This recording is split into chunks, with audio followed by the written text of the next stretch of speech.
도시개발법의 핵심 문제풀이 두 번째 강의는 수용 방식부터 진행하도록 하겠습니다.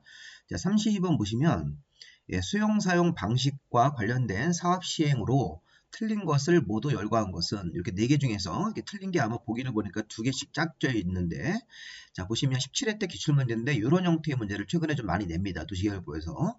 자, 지금 보시면 수용 방식으로 관련된 설명으로 틀린 것을 모두 열거한 것은, 자 기억부 보시면 개발계획에 수용 사용 대상이 되는 토지의 세목이 포함돼서 고시가 되면, 즉 개발계획을 고시할 때 이 안에 세목이라는 게 고시될 수 있죠.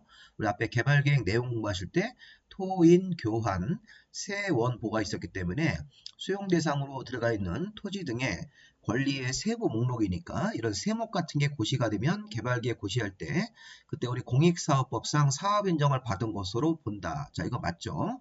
자, 우리 수용을 할 때는 공익사업법을 준용을 하는데, 우리 공익사업법에서는 사업인정이라는 서류심사를 받아야 됩니다. 그래야지만 수용 자격이 생깁니다. 근데 우리 도시개발 사업을 할 때는 사업인정을 공익사업법에 따라서 원칙적으로 받지 않고 요 세부 목록, 세목이 고시가 되면 개발계획 내용이 포함돼서 개발계획 고시할 때 이 세목 고시가 같이 되기 때문에 요 개발계획 고시할 때 세목 고시가 되면 그 절차로서 공익사업법 사업인정 받은 것으로 보는 것이 맞죠. 요거 맞는 지문으로 봐야 되겠습니다. 주의할 점은 요거를 실시계획에 고시가 있는 경우에 공익사업법상 사업인정이라고 보시면 안 됩니다. 자, 세목 고시가 있을 때 공익사업법상 사업인정 고시가 있은 것으로 간주하는 겁니다. 맞는 지문입니다.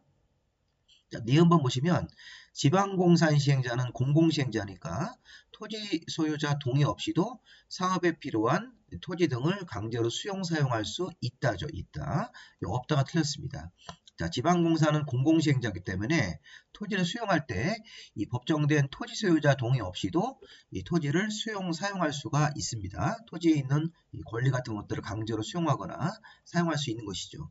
자, 다만 우리가 여기서 이제 민간시행자, 자 우리 조합을 제외한 민간시행자라고 주어가 뜨면 토지를 수용하기 위해서 보시면 민간시행자는 면적 3분의 1 이상 토지를 소유하고 토지 소유자 총수 2분의 1 이상 동의를 받아야 됩니다. 면적 3분의 1 이상 소유, 토지 소유자 총수 2분의 1 동의를 받아야 되기 때문에, 자 지금 이제 민간이 아니라 지방공사 공공주체니까 동의 같은 거 없이도 수용할 수가 있습니다. 틀렸습니다, 이거.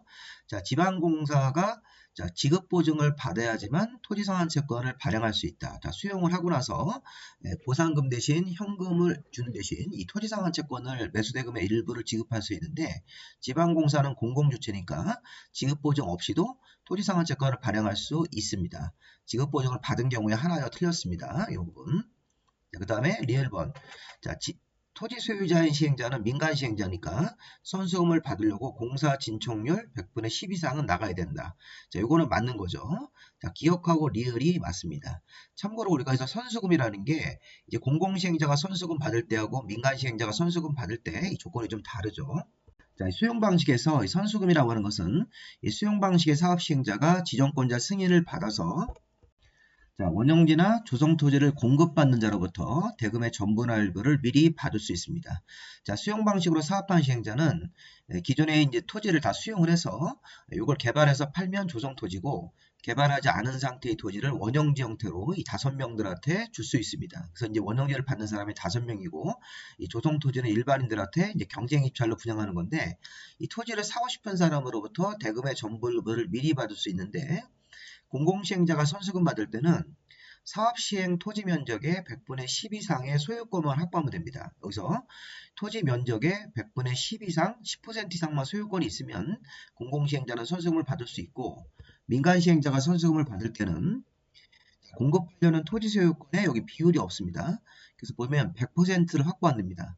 공급하려는 토지 소유권을 100% 확보하고 저당권이 있으면 모두 말소시키고, 공사 진척률이 100분의 10 이상은 나가야 되고, 선수금 환불해주기 위한 보증서를 만들어서 보증서를 받아서 지정권자에게 제출돼야 됩니다. 그래서 아까 우리 문제에서 민간 시행자인 토지 소유자가 수용 방식으로 해서 선수금을 받으려면 공사 진척률이 100분의 10 같은 거 나가야 되는 거죠. 이런 것들이 부분적으로 맞아야 되기 때문에 여기 1, 2, 3번이 모두 맞아야 됩니다. 민간 시행자는. 자, 문제로 돌아오시면 32번 정답은 4번으로 봐야 되겠죠. 틀린 것을 모두 찾는 거니까 니은, 디귿이 틀렸습니다. 자, 33번 문제. 자, 해설 참고로 보시고요. 이렇게. 자, 이제 33번 문제로 가보시면 33번 보시면 도시개발 법령상 사업 시행 방식을 변경할 수 없는 경우는, 자, 이 문제의 포인트는 사업 시행을 토지 소유자 그때 유리하게 사업 시행하는 것을 변경하는 것을 인정하는 거고, 불리하게 변경하는 건 인정할 수가 없습니다. 자, 일반적으로 수용 사용 방식이 토지 소유자한테 불리하고 환지 방식이라는 게 토지 소유자한테 유리하기 때문에 요 1번 지문처럼 수용 방식, 전부 수용 방식, 토지 소유자한테 가장 불리한 방식에서 전부 환지 방식으로 바꾸는 거는 토지 소유자한테 유리하게 바꾸는 거니까 변경이 가능합니다. 두 번째 보시면 이 토지주택공사 같은 시행자가 전부 환지 방식에서 전부 수용 방식으로 바꾸는 거는 토지 소유자한테 불리하기 때문에 이 방식 변경이 안 되는 거죠. 자, 3번도 혼용 방식이면 수용 50%, 환지 50% 이렇게 생각하실 수 있습니다. 자, 혼용 방식에서 전부 환지 방식으로 바뀌는 경우는 수용 방식이 없어지고 전체 환지 방식으로 가기 때문에 아까 혼용 방식이 5대5에서 수용 방식 50%가 없어지고 전부 환지 방식으로 가는 경우도 토지 소유자한테 유리한 방식이기 때문에 방식 변경이 가능하죠. 정답은 일단 2번으로 봐야 되겠네요. 이거는 토지 소유자한테 불리한 방식으로 넘어가기 때문에 방식 변경이 안 됩니다. 그리고 여기 네 번째도 이 토지 소유자인 시행자가 수용 사용 방식에서 혼용 방식으로 변경할 때도 100% 수용해서 혼용 방식으로 가면 일부 환지가 들어오기 때문에 토지 소유자한테 유리한 방식으로 볼 수 있고, 요 다섯 번째도 혼용 방식으로 하다가 전부 환지 방식으로 하는 것도 토지 소유자한테 유리한 방식으로 해석하시면 되겠습니다. 자, 시행자 방식 변경에서 이렇게 공공시행자가 전부 수용해서 전부 환지 방식으로 가면 토지 소유자한테 유리한 방식으로, 그 다음에 공공시행자가 혼용 방식으로 5대5로 섞어서 하다가 전부 환지 방식도 가능하고, 그 다음에 나머지 시행자 1호부터 5호까지 7호부터 12호 시행자가 수용 사용 방식에서 혼용 방식으로 가는 것도, 이 시행자는 시행 쓰지 마시고 전부 수용해서 환지 방식으로, 혼용 방식에서 전부 환지 방식으로, 또 수용 사용 방식으로 전부 하다가 혼용 방식으로 가는 경우도 환지 방식이 들어오기 때문에 토지 소유자한테 유리하게 방식 변경이 가능합니다. 근데 아까 2번 지문 같은 경우는 방식 변경이 안 되는 경우죠. 잘 생각을 해보시면 이 토지 소유자한테 유리한 방식으로만 변경이 가능하다, 이렇게 해석하시면 되겠습니다. 자, 34번 문제.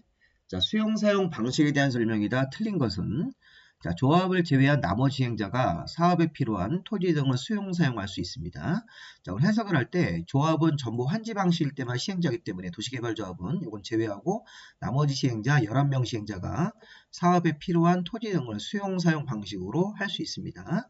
자, 이때 중요한 거는 민간 시행자가, 토지 소유자 같은 민간 시행자가 수용 사용 방식으로 하려는 경우에는 면적 3분의 2 이상을 소유하고 토지 소유자 총수 2분의 1 이상 동의를 얻어야 됩니다. 이 조심할 게 앞에가 동의가 아닙니다.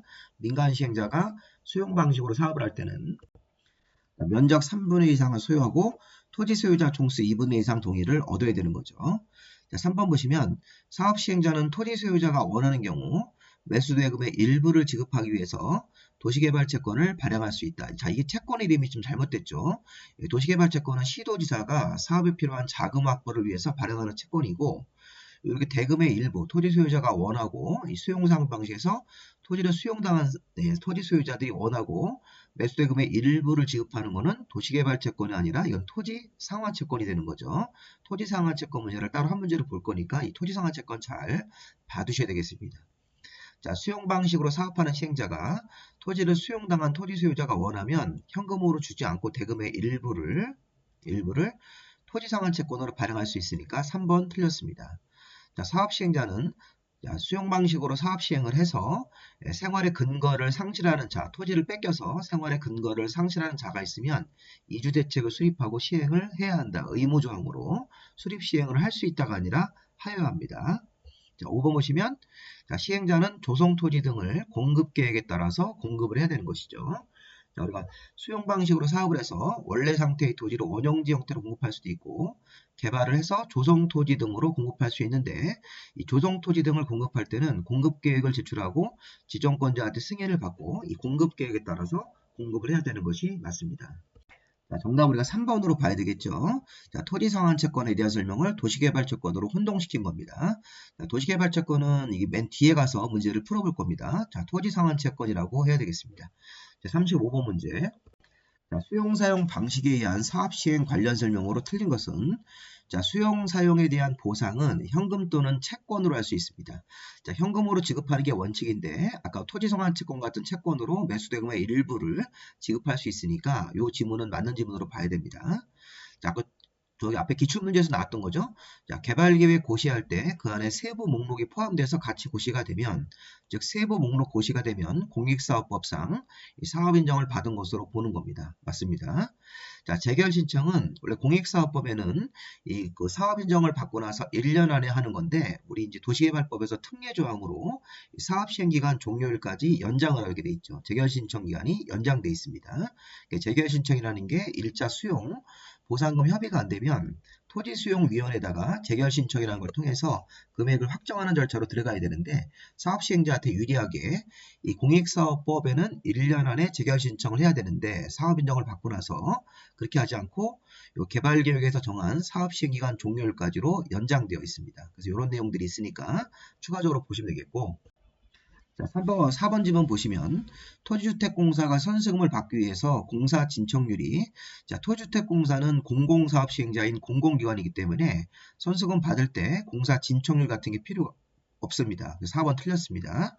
자, 공사 진척률이 100분의 10 이상 나가야 되고 보증서가 필요해야 되고 공급하려는 토지 소유권을 모두 확보하는 것은 민간 시행자한테 필요한 요건이기 때문에 공공시행자랑은 안 맞습니다. 4번이 정답으로 봐야 되겠네요.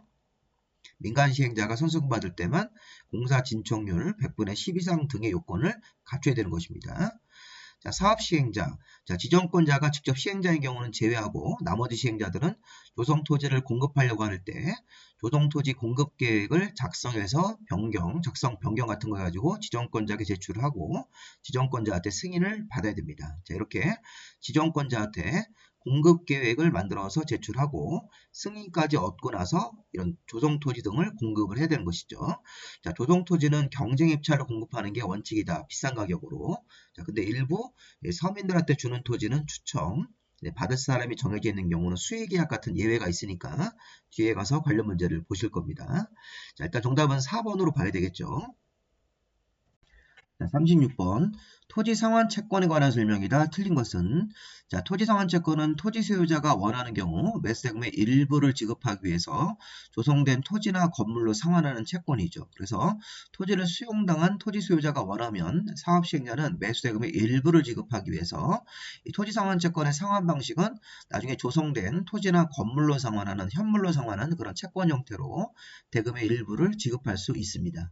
자, 두 번째, 토지 상환 채권의 발행 규모는 나중에 이 상환할 토지 건축물이 조성되어서 수용 방식으로 조성되어서 일반인들한테 분양되는 토지나 분양되는 건물의 2분의 1을 초과하지 않게 발행하는 거죠.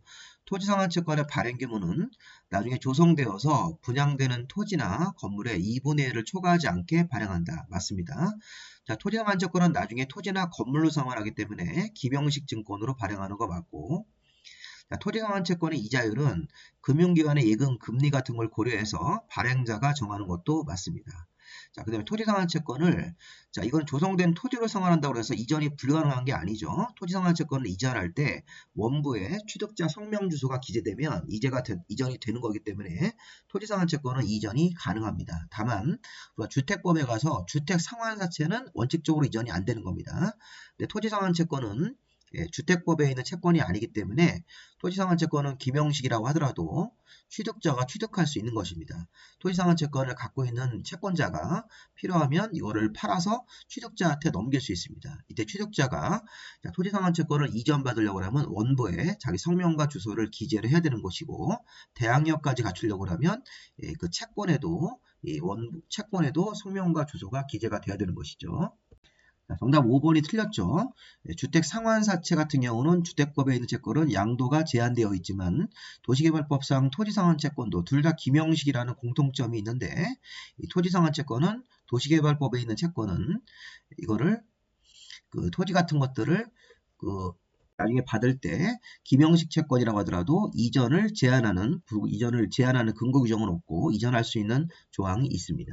자, 그래서 우리 토지상환 채권은 이전할 때는 취득자가 성명 주소를 원부에다가 기재를 하면 이전이 되는 거기 때문에 이전할 수 있다고 봐야 되겠습니다. 이전을 불가능하게 하는 또 제한하는 규정은 없습니다. 자, 주택법에는 있는 거죠. 주택 상환사채는 원칙적으로 양도가 제한되고 뭐 불가피한 사유는 양도가 가능하고 이렇게 이전을 제한하는 규정이 있습니다. 정답은 일단 5번으로 보시면 되겠고요.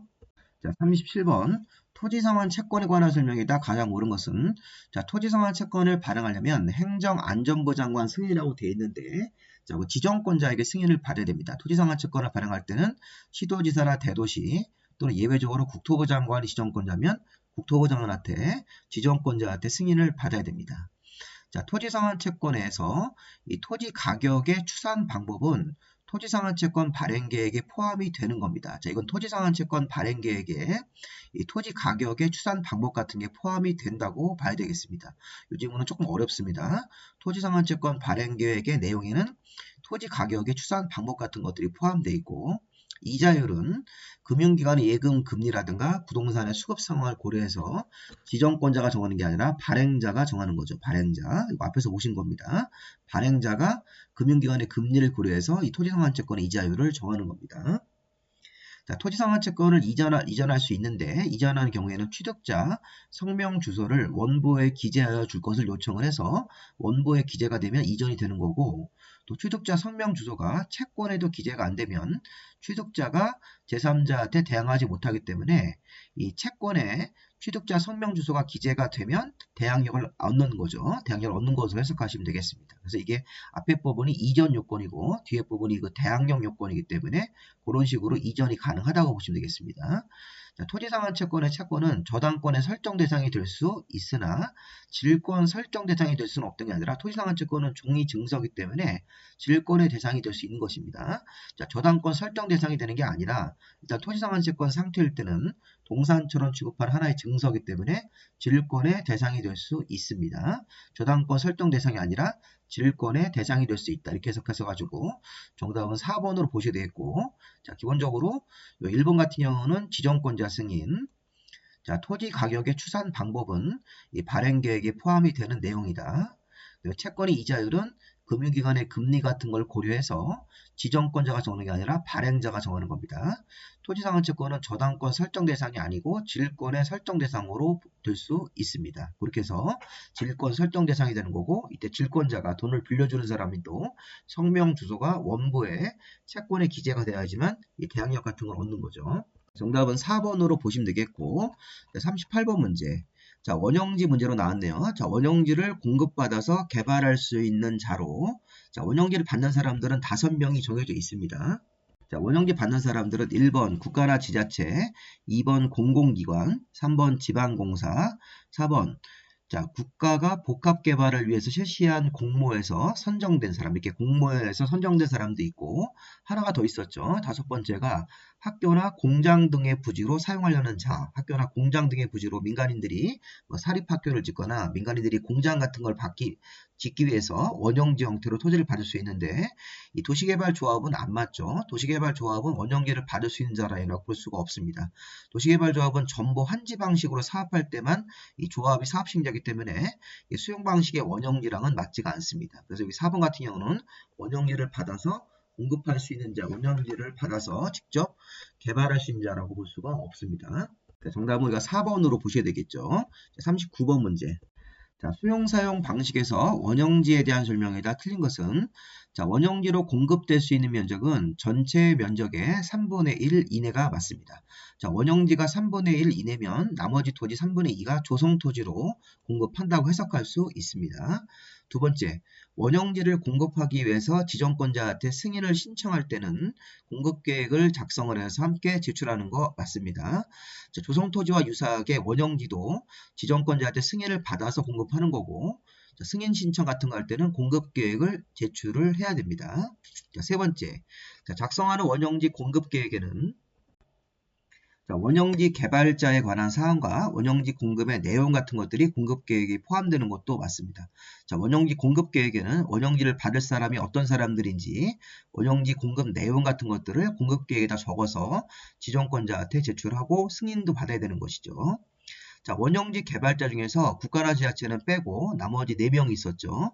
원형지를 받아서 직접 개발하는 사람들이 5명이 있는데, 자, 국가나 지자체를 뺀 나머지 4명, 뭐 공공기관, 지방공사, 그 다음에 공모에 선정된 사람, 학교나 공장 등의 부지로 쓰려는 사람들은 자, 원형지 공사 완료 공고일로부터 5년, 자, 원형지 처음 계약한 날로부터 10년 중 먼저 끝나는 기간 동안 원형지를 매각할 수 없는 겁니다. 자, 이렇게 원형지 매각 금지 규정에 국가나 지자체는 걸리지 않고 원형지를 받아서 원형지에 대해서 공사를 완료 공고한 날로부터 5년, 원형지를 처음 계약한 날로부터 10년 중 먼저 끝나는 기간 동안 원형지를 매각할 수가 없는 겁니다.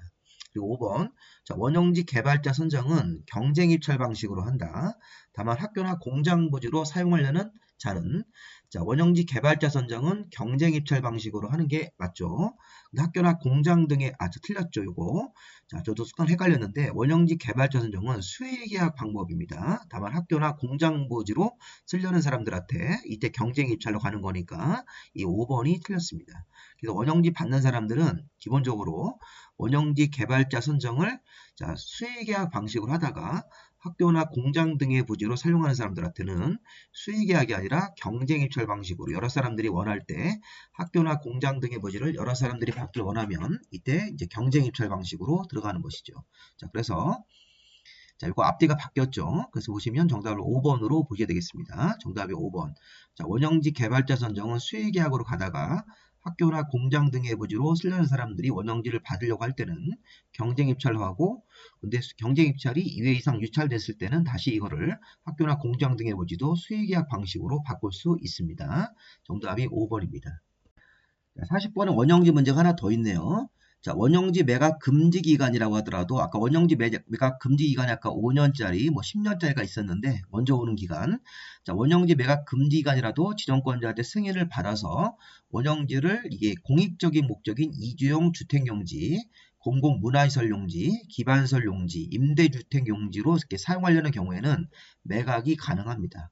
자, 이것도 원형지 아까 매각 금지 규정에 대한 예외입니다. 우리 앞에 문제에서 원형지 매각을 할 때 국가나 지방자치단체는 요 5년이나 10년 중 먼저 끝나는 기간 동안은 매각할 수 없는 규정에 걸리지 않습니다. 예외고. 또 원형지 매각 금지 기간이 있다고 하더라도 이렇게 이주용 주택용지, 공공문화시설 용지, 기반시설 용지, 임대주택 용지로 이렇게 공익적인 목적으로 사용하려는 경우에는 매각이 또 가능한 예외가 하나 더 있으니까 이런 지문 좀 심한 지문이지만 좀 봐두시기 바랍니다. 원형지 매각 금지 기간이라고 하더라도 이런 목적으로 매각할 때는 매각이 가능합니다. 두 번째, 지정권자는 원형지 공급 계획을 승인을 할 때 자, 용적률 같은 개발 밀도, 그다음에 토지 용도별 면적, 교통 처리 계획 같은 거, 기반시설 설치 계획 같은 것들을 이용 조건으로 붙일 수 있습니다. 자, 아까 지정권자가 원형지 공급 계획을 받아서 승인 같은 걸 할 때 용적률을 몇 %까지만 해라 뭐 이런 식으로 교통 처리 계획은 어떻게 해라, 기반시설을 설치해라 이렇게 이런 조건부로 이 원형지 공급 계획을 승인할 수도 있다는 거니까 또 맞습니다. 자, 원형지의 공급 가격은 원형지의 감정 가격으로 한다. 자, 이거 문제가 있죠. 자, 원형지의 공급 가격은 아까 수의계약으로 주면서 이제 싸게 주는 건데, 자, 원형지의 공급 가격은 감정 가격에다가 기반시설 공사비를 더한 금액 기준으로 협의해서 결정한다. 이걸 협의가로 가셔야 되겠습니다. 자, 원형지의 공급 가격은 감정 가격으로 한다. 이거 아닙니다. 그 기출문제 나왔던 건데, 감정 가격에다가 기반시설 공사비 같은 걸 더한 금액 기준으로 원형지 공급자와 원형지 받는 사람이 협의해서 결정한다. 협의가라고 하셔야 되겠습니다. 감정가를 기초로 해서 협의한 가격으로 원형지 공급 가격을 정하는 겁니다. 근데 이 공급 가격이 협의가인데 일반 경쟁 입찰로 들어가는 시세보다는 낮은 가격이라고 봐야 되겠죠. 그래서 원형지는 기본적으로 수의계약으로 가격은 협의가, 일반 경쟁 입찰로 한 그 경쟁가보다 낮은 가격인 협의 가격으로 하기 때문에 이 3번 질문은 틀렸다고 봐야 되겠습니다. 원형지 공급 가격은 원칙적으로 감정 가격을 기초로 한 협의가로 해야 되겠습니다. 그래서 보시면 원형지 공급 가격은 감정가에다가 기반시설 공사비를 더한 금액 기준으로 협의해서 결정한 가격으로 원형지 가격을 정하는 것이죠. 자, 그 다음에 이제 4번 같은 경우는 원형지, 지정권자는 원형지 시행자가, 원형지를 받아서 공사하는 시행자가 원형지 공급 계획대로 토지를 이용하지 않는 경우에는 원형지 공급의 승인 취소, 이행 촉구 같은 것들을 할 수가 있습니다.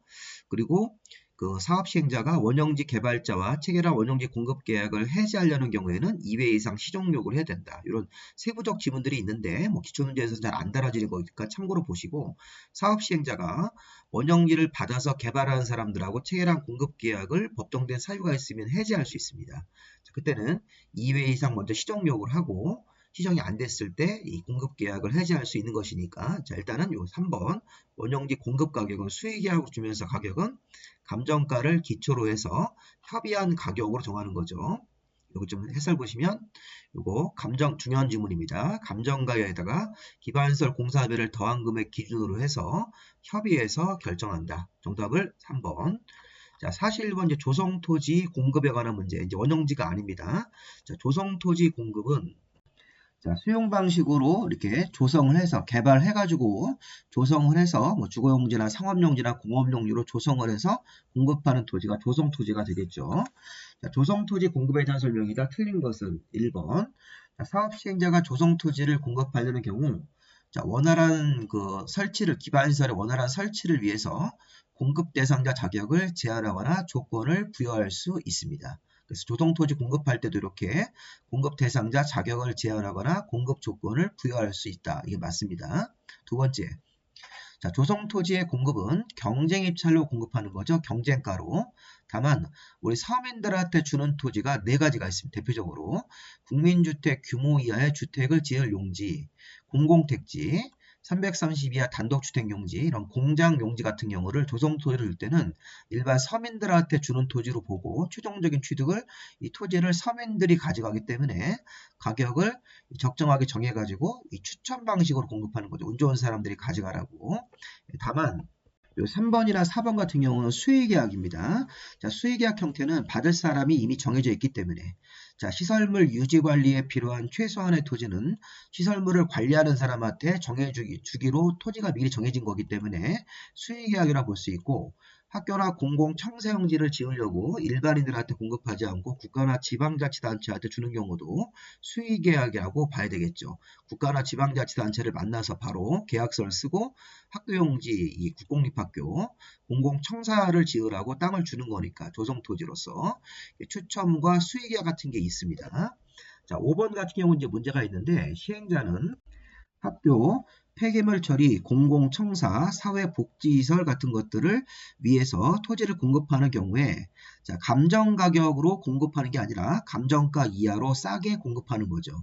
자, 여기 우리 조성토지도 학교를 지을 용지, 폐기물 처리시설 같은 걸 지을 용지, 공공청사용지, 사회복지시설 같은 걸 지을 용지, 유료는 제외합니다.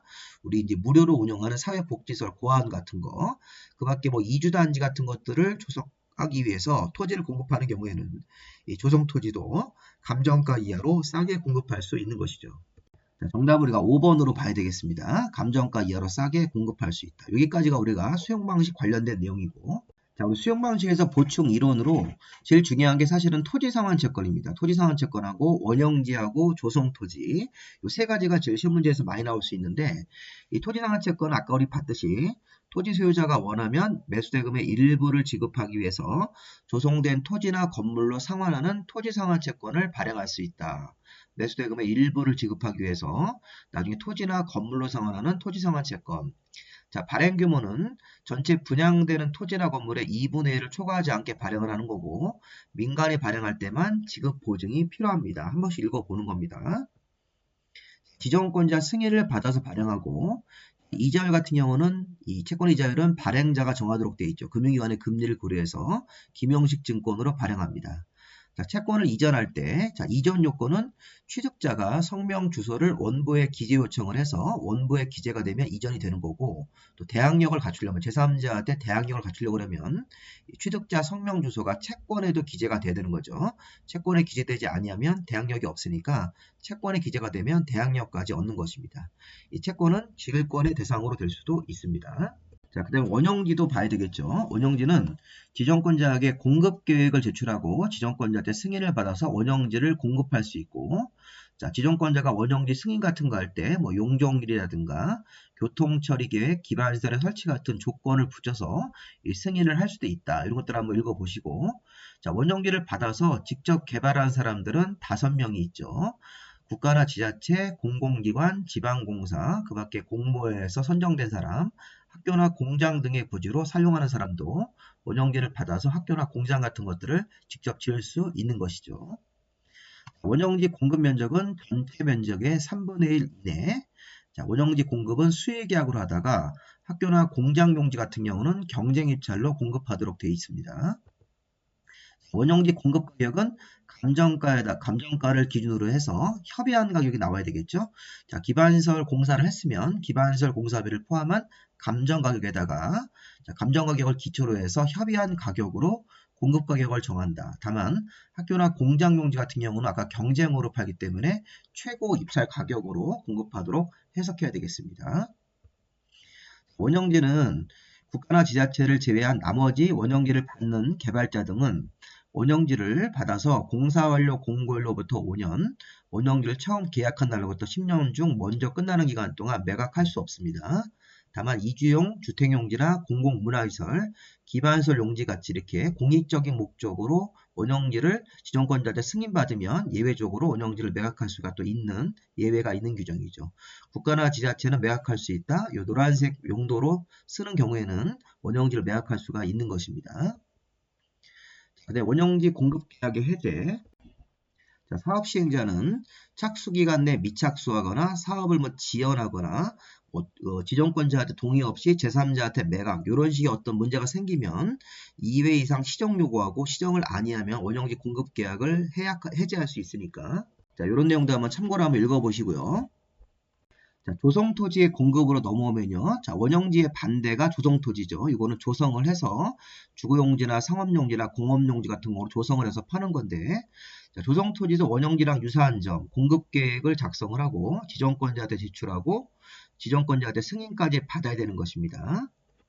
그리고 이때 지정권자가 공급계획을 승인할 때 국토부 장관이 지정권자면 시도나 대도시 같은 하급자 의견을 듣고 시도지사가 지정권자일 때는 시군구청장 의견을 들어서 이 조성토지 공급계획도 승인하도록 되어 있습니다. 이런 내용들 좀 세부조항인데 한번 좀 보시고 원형지랑 다르게 조성토지 공급은 경쟁입찰 최고 가격을 내는 사람들한테 공급하는 걸 원칙으로 하다가 이렇게 서민들한테 주는 토지가 있는데 이 분홍색 위주로 국민주택 규모 이하의 주택 건설용지, 공공택지, 330 이하 단독주택용지, 공장용지는 추첨으로 가격을 싸게 정한 다음에 추첨으로 분양할 수 있고 수의계약은 받을 사람이 정해져 있는 거죠. 학교나 공공청세용지로 일반인들한테 분양하지 않고 국가나 지방자치단체한테 주는 거, 토지상환채권을 갖고 있는 사람한테 주는 거는 미리 약속이 된 거죠. 자, 경쟁입찰이나 추첨을 했는데 2회 이상 유찰됐을 때 시설물 유지관리에 필요한 최소한 토지는 시설물 관리하는 사람을 만나서 직접 주는 거니까 자, 이런 경우는 수의계약이니까 노란색 위주로 수의계약을 한 4개 정도만 정리를 좀 하시면 되겠습니다. 자, 조성토지의 공급가격은 감정가격을 정해서 최초 가격을 정하되 다음 학교나 폐기물 처리, 공공청사용지, 사회복지시설용지, 임대주택용지, 국민주택 규모 이하의 공동주택용지 이런 것들은 감정가 이하로 싸게 공급할 수가 있습니다. 자, 이런 경우는 감정가 이하로 싸게 공급할 수 있는 토지가 있다. 조성토지는 최초 감정가격을 정해서 이 감정가격을 기초로 해가지고선 가격을 정하고 아까 경쟁 들어갈 때는 이제 최고가로 올라가는데 다만 이렇게 공익적인 목적을 위해서 토지를 공급하는 경우에는 가격을 감정가 이하로 싸게 공급할 수 있습니다. 자, 이런 식으로 해서 아까 문제 나왔던 거 한번 확인해 보시면 되겠습니다. 자, 우리 이제 환지 방식 문제를 풀어보도록 하겠습니다. 자, 환지 방식은 수용 방식과 이제 다르게 종전 소유자한테 나중에 환지 형태로 토지를 다시 교부하는 토지가 교환되는 그런 방식이죠. 먼저 42번 보시면 자, 사업 시행자가 환지 방식으로 사업을 하는 경우 환지 계획에 포함될 사항이 아닌 것은 자, 환지 계획에는 환지 설계 같은 것들 들어가도록 되어 있죠. 근데 2번 지문처럼 청산금이라는 표현이 들어가시면 안 됩니다. 청산금은 나중에 사업이 다 끝난 다음에 환지처분 공고 다음 날에 청산금을 결정을 해서 확정하는 단계니까 사업하기 전에 환지 계획에서는 필지별, 권리별, 청산 대상 토지 명세 이렇게 표현해야 됩니다. 4번 지문처럼 필지별, 권리별, 청산 대상 토지를 이렇게 분류할 수 있는 것이지 청산금을 줄 건지 받을 건지 분류를 하고 그 분류 자체만 들어가는 거지 청산금이 얼마인지를 알 수가 없는 것이죠. 정답을 2번으로 봐야 되겠습니다.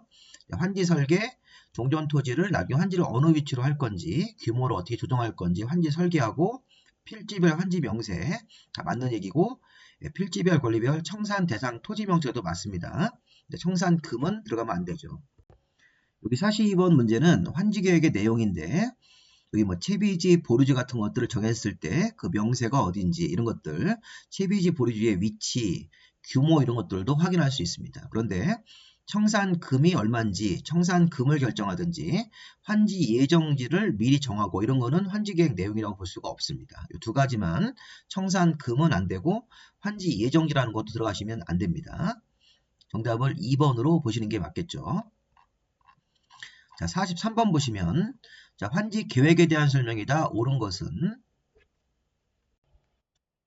자, 사업의 전부 일부를 환지 방식으로 시행하고자 하는 경우에 환지 계획을 작성할 수 있다. 자, 환지 계획은 환지 방식으로 사업을 할 때 작성을 하여야 한다. 의무로 봐야 됩니다. 의무. 환지 계획은 반드시 필요한 계획이죠. 환지의 위치나 규모를 정하고 그 내용대로 그대로 공사하는 거기 때문에 환지 계획을 작성할 수 있다. 이게 선택사항이 아닙니다. 환지 계획은 작성을 해야 되는 의무로 봐야 됩니다. 자, 환지 계획의 내용 중 입체 환지 같은 걸 할 때는 자, 입체 환지가 뭡니까? 종전의 토지나 건물 가진 사람들한테 건축물의 일부와 토지 공유 지분인 아파트 같은 형태로 환지해 주는 거. 종전에 토지 가진 사람한테 아파트 같은 형태로 환지하는 게 입체 환지인데 입체 환지는 반드시 면적식으로 하는 게 아니라 반드시 평가식으로 해야 되는 것입니다. 그래서 입체 환지는 반드시 평가식으로 해야 된다는 그런 기준이 있습니다. 자, 그래서 입체 환지 할 때는 평가식으로 하여야 한다. 반드시. 자, 세 번째. 환지계획의 기준, 자, 보류지의 책정 기준 같은 기준이 나왔습니다. 자, 우리 환지계획의 기준은 재산권을 다루는 기준이기 때문에 이건 국토교통부 령으로 정하는 게 맞죠.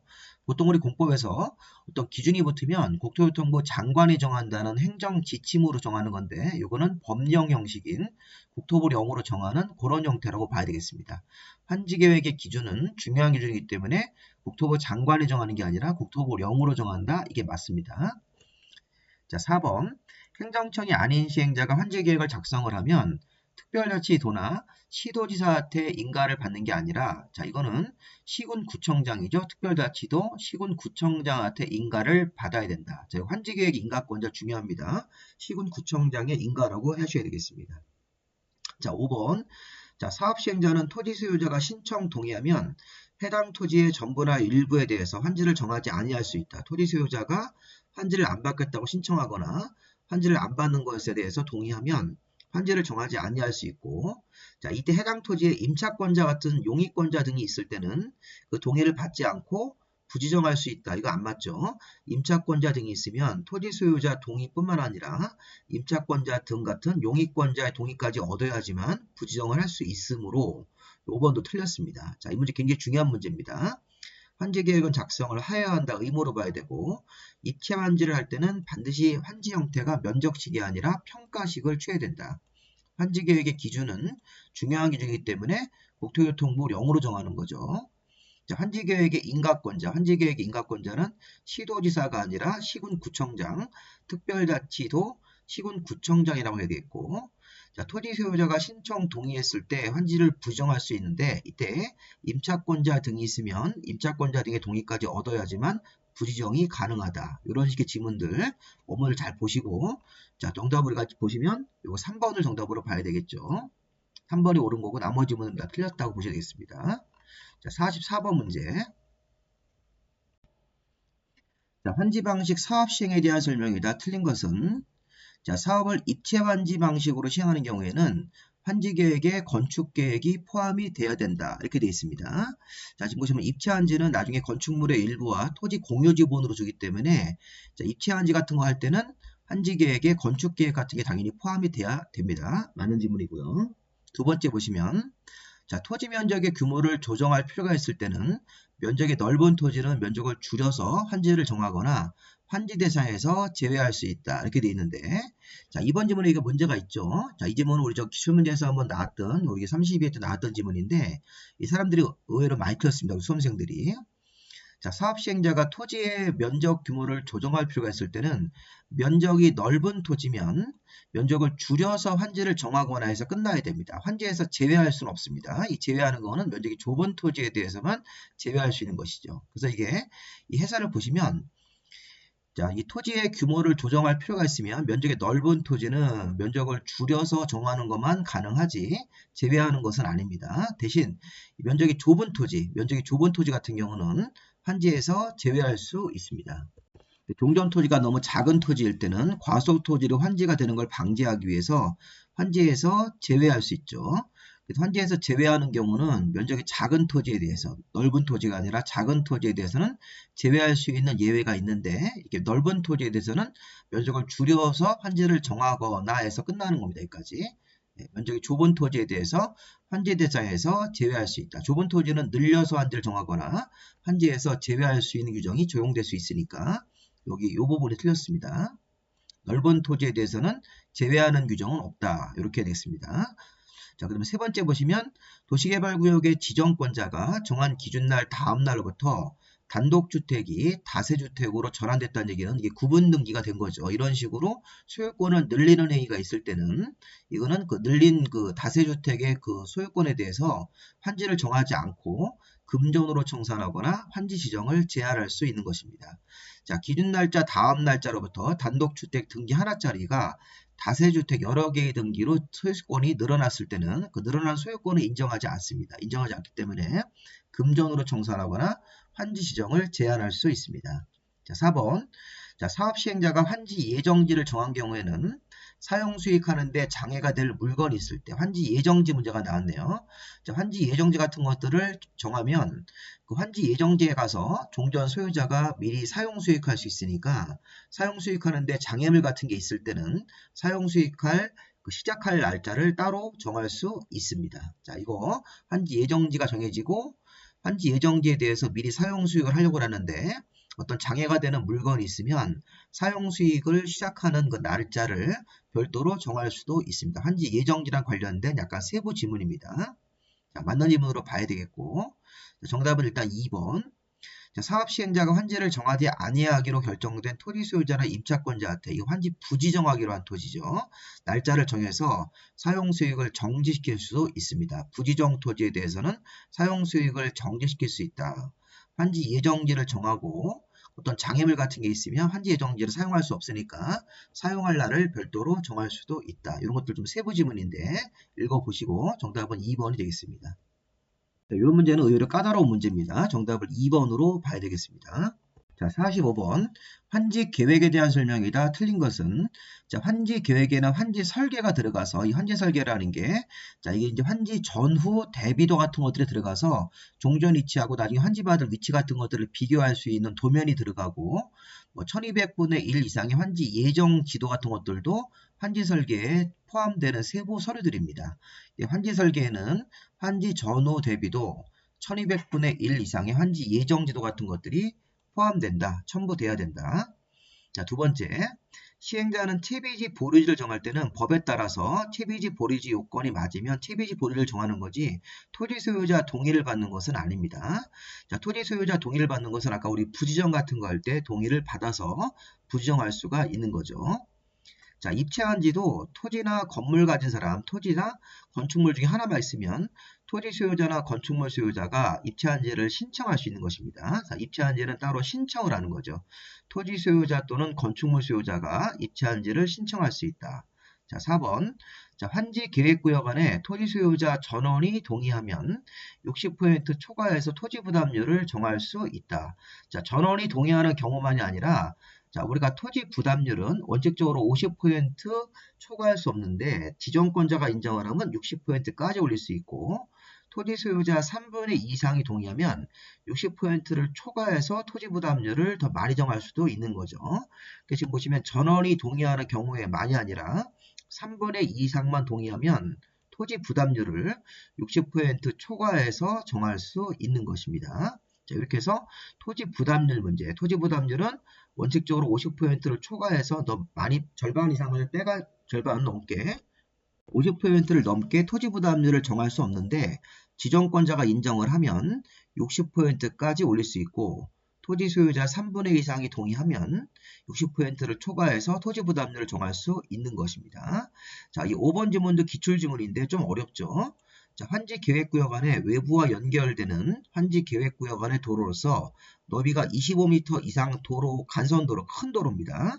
자, 환지계획구역 안에 25m 이상 큰 간선도로 설치할 때 토지 소유자가 도로 부지를 부담하고 관할 지방자치단체가 공사비를 보조할 수 있다. 이렇게 도로 설치하는 규정이 있습니다. 그래서 환지계획구역 안에 도로가 있는데 25m 이상 큰 너비의 간선도로일 때는 도로 만드는 땅은 토지 소유자들이 부담을 하고 공사비 같은 것들의 보조는 지방자치단체가 보조할 수 있다. 이거를 시험 문제에서 어떻게 바꿨냐면 기출문제에서 지방자치단체가 도로 부지를 부담하고 토지 소유자가 공사비를 보조할 수 있다. 이렇게 바꿨습니다. 이 토지 소유자하고 지방자치단체 위치를 바꿔서 설명하면 안 되는 겁니다. 자, 일단 틀린 거는 지금 4번으로 보시고 환지 설계안의 환지 전후 대비도 채비지 부르지는 법에 따라서 정하는 거지 동의는 따로 필요 없습니다. 자, 입체한지 같은 경우는 토지나 건축물 소유자 같은 사람들이 신청할 수 있다. 맞는 거죠. 그리고 이 4번 질문은 잘못됐습니다. 토지 소유자 3분의 2 이상만 동의하더라도 토지 부담률을 60% 초과해서 정할 수가 있다. 그 다음에 도로 설치할 때 땅은 누가 부담하고 공사비는 누가 보조할 수 있고 이런 내용들을 살펴보시 바랍니다. 자, 46번 문제. 자, 이 문제는 토지 부담률을 계산하는 문제입니다. 자, 토지 부담률은 이 자료가 이렇게 시험 문제에서 한번 나왔었는데 자, 전체 환지 구역의 면적이 100만 제곱미터다. 네, 보류지 같은 거로 빠지는 면적이 60만 제곱미터고 시행자한테 무상으로 귀속되는 토지와 시행자가 원래부터 갖고 있던 토지가 20만 제곱미터가 있다. 시행자가 원래부터 갖고 있던 토지, 보류지로 빠지는 면적, 그다음에 환지계획구역 안에 전체 면적이 있으면 자, 이 공식을 보면 바로 식을 보겠습니다. 자, 분모가 전체 환지 면적 100만에서 시행자한테 무상으로 귀속되는 토지와 시행자가 원래부터 갖고 있던 토지를 합산해서 20만 있으면 요거를 빼는 겁니다. 그래서 전체 면적 100만에서 시행자가 원래부터 갖고 있던 토지 20만 제곱미터를 빼고 자, 분자가 보류지로 빠지는 면적에서 이것도 똑같이 20만을 빼는 겁니다. 계산하면 40만 분의 밑에가 80만 분의 40만이 나오기 때문에 2분의 1, 0.5니까 곱하기 100%에서 50%가 나오는 거니까 이 세 가지 자료를 이렇게 공식으로 만들 줄 아셔야 되겠습니다. 자, 토지 부담률은 이렇게 계산해서 토지 부담률을 계산해 가지고 이제 시행자가 정하도록 되어 있는 거죠. 자, 정답은 50%가 맞는 거죠. 정답은 3번이 되겠습니다. 자, 47번 문제. 자, 입체환지로 이렇게 단독 문제를 만들 수도 있습니다. 자, 입체환지는 나중에 종전에 토지나 건물 간 사람이 신청을 해서 건축물의 일부와 토지 공유 지분 같은 아파트의 구분 소유권을 받는 것으로 봐야 되겠죠. 자, 1번 질문 요거 한번 좀 봐주세요. 입체한지를 신청하는 사람의 종전 토지 및 건축물의 권리가액이 평가액이 나중에 이 입체한지로 건축되는 구분 건축물의 최소 가격의 100분의 70 이하면 입체한지 대상에서 제외가 될 수 있습니다. 자, 입체한지가 종전에 토지가 있으면 토지만 평가하면 되는 거고 건물이 있으면 건물까지 평가해서 토지, 건물, 아까 입체한지는 토지 소유자나 건물 소유자가 신청할 수 있으니까 토지든 건물이든 하나만 있어도 되고 토지, 건물을 둘 다 가지고 있으면 둘 다 가격을 평가해서 종전 토지 및 건물의 권리가의 평가액이 입체한지로 건축되는 구분 건축물 아파트의 최소 공급 가격의 100분의 70 이하면 입체한지 대상에서 제외가 될 수 있는 것입니다. 제외될 수 있다. 이거 맞는 지문이죠. 두 번째, 입체한지 신청 기간은 입체한지 신청을 통지한 날로부터 30일 이상 60일 이내에서 입체한지의 신청 기간이 정해지는 겁니다. 입체한지는 따로 신청 기간을 주네요. 짧게 주면 30일, 길게 주면 60일. 자, 입체한지로 주택을 공급할 때 1세대주나 한 명이 하나 이상 주택이나 토지를 소유하고 있는 경우에는 1주택을 공급한다. 자, 근데 수도권 과밀업 지역권에 위치하지 않는 도시개발구역 안에 소유자할 때는 그가 소유한 주택수가 5개가 있으면 5개를 공급하는 경우도 있습니다. 자, 다 맞는 질문입니다. 입체한지 관련돼서. 자, 4번 입체한지로 주택을 공급할 때 주택 공급에 대한 주택법상 주택 공급 기준을 적용하지 않습니다. 자, 주택법상 주택 공급 기준은 청약통장을 가입을 해서 순위를 부여받고 뭐 이런 거를 입체한지로 주택을 받을 때는 적용하지 않습니다. 4번 틀렸네요. 그리고 입체한지로 자, 건설된 건축물 중에 공급 대상자한테 공급하고 남은 건물이 있을 때는 규약이나 정관 시행 규정이 정하는 목적을 위해서 채비주로 정해서 사업 시행자가 따로 갖고 있거나 토지 소유자 외의자한테 일반 분양으로 분양할 수도 있습니다. 남는 게 있을 때는 채비주로 정하거나 토지 소유자 외의자한테 분양할 수가 있습니다. 입체한지에 대한 관련 규정들. 정답은 4번으로 보시는 게 맞겠네요. 48번 문제. 자, 도시개발 법령상 환지 설계를 평가식으로 할 때, 자, 우리 평가식으로 할 때는 다음과 같은 조건하에 비례율이라는 게 있습니다. 비례율이라는 게 사업성으로서, 자, 100%가 비례율이 나오면 수익과 비용이 똑같은 경우입니다. 그래서 이제 수익이 안 생기는, 뭐, 수익하고 비용하고 똑같은 거니까 0이 되는 거고, 비례율이 90%, 80% 떨어지면 이게 사업성이 안 좋은 것으로서 이 비용이 더 큰 경우죠. 수익보다 비용이 더 큰 거고, 비례율이 뭐 110%, 120% 나오면 수익이 비용보다 커서 사업성이 좋은 겁니다. 자, 일단 비례율을 계산할 때는 공식이 쭉 나오는데, 자, 비례율 같은 경우가 뭔가 이렇게 쭉 한번 보세요. 자, 일단 이것도 보시면 분모 분자 형식으로, 자, 이 40억 원이라는 게 뭡니까? 분모인데, 자, 사업하기 전에 종전 토지나 건물의 평가액의 합계가 40억짜리, 사업하기 전에는 미개발지니까 전체 가격이 40억밖에 안 나는데, 자, 사업 이후에 조성 토지 같은 것들이 평가가 된 가격이 80억이다. 그러면 80억인데 총 사업비가 20억이 든 겁니다. 그래서 우리 비례율은, 자, 일단 여기 분자가 사업이 끝난 이후에 조성되는 토지 건물의 평가액이 80억인데, 자, 사업하는 데 들어가는 비용이 20억이 들었다. 그러면 여기 이제 순수입이 60억 정도가 생긴 거죠. 순수익이. 그거를 이제 원래 종전의 토지 건물 가격으로 나누는 겁니다. 40억으로 나누면 이 150% 비례율이 나오겠죠. 이런 식으로 해서 비례율이라는 게 요 세 가지 자료를 가지고 만드는 식이 있습니다. 비율이 150%면 굉장히 사업성이 좋은 거죠. 수익이 더 많이 생기는 거죠. 수익이 더 많이 생겼고, 만약에 비례율이 90%, 80% 낮게 떨어지면 이건 더 비용이 더 큰 사업이 되는 겁니다. 비례율 100%면 수익과 비용이 일치되는 그런 상황이죠. 자, 이런 식으로 해서 비례율 자료도 한번 보시고요. 자, 49번 문제. 도시개발 사업의 시행에 관한 설명이다. 옳은 것은, 자, 사업 시행자는 준공검사를 받고 나서 60일 안에 지정권자한테 환지 처분을 신청하는 게 아닙니다. 자, 시행자가 준공검사를 받으면 지정권자에게 환지 방식으로 사업이 끝난 다음에 지정권자에게 준공검사를 받았으면, 자, 여기 60일 안에 지정권자에게 환지 처분을 신청하는 게 아니라 직접 환지 처분을 직접 하는 거죠. 그래서 여기 보시면 60일 안에 환지 처분을 직접 한다. 이렇게 환지 처분하고 그 내용을 공고하는 거지. 자, 이거 사업 시행자가 준공검사를 받고 나서 60일 안에 지정권자한테 환지 처분을 신청하는 게 아니라 사업 시행자가 직접 60일 안에 환지 처분을 하여야 한다. 이렇게 바꿔야 되겠습니다. 1번 틀렸고, 두 번째, 도시개발구역이 2개 이상 환지계획구역으로 구분되는 경우에 이 사업비와 보류지를 전체 대상으로 책정하고 환지계획구역별로 책정할 수 없다. 이게 틀렸습니다. 자, 이렇게 2개의 구역으로 나눠서 사업을 하게 된다면 환지계획구역별로 보류지와 채비지를 별도로 책정할 수 있답니다. 환지계획구역별로 보류지나 채비지를 책정할 수 있다. 자, 조성 토지의 가격, 도시개발구역에서 우리 환지 방식으로 조성된 토지 가격은 개별 공시가가 아니라, 자, 환지 방식으로 조성된 토지 가격은 감정평가 먼저 하고 토지평가협의 심의까지 거쳐서 가격을 정한다. 이렇게 하셔야 되겠습니다. 해설을 잠깐 보시면, 자, 이렇게 조성토지, 환지 방식으로 조성된 토지 가격은 가격을 신중하게 결정하기 위해서 토지평가협의 심의, 그에 앞서서 미리 감정평가를 미리 해야 되는 것이고요. 자, 감정평가 먼저 하고 심의까지 거쳐서 가격을 정하는 것입니다. 자, 4번.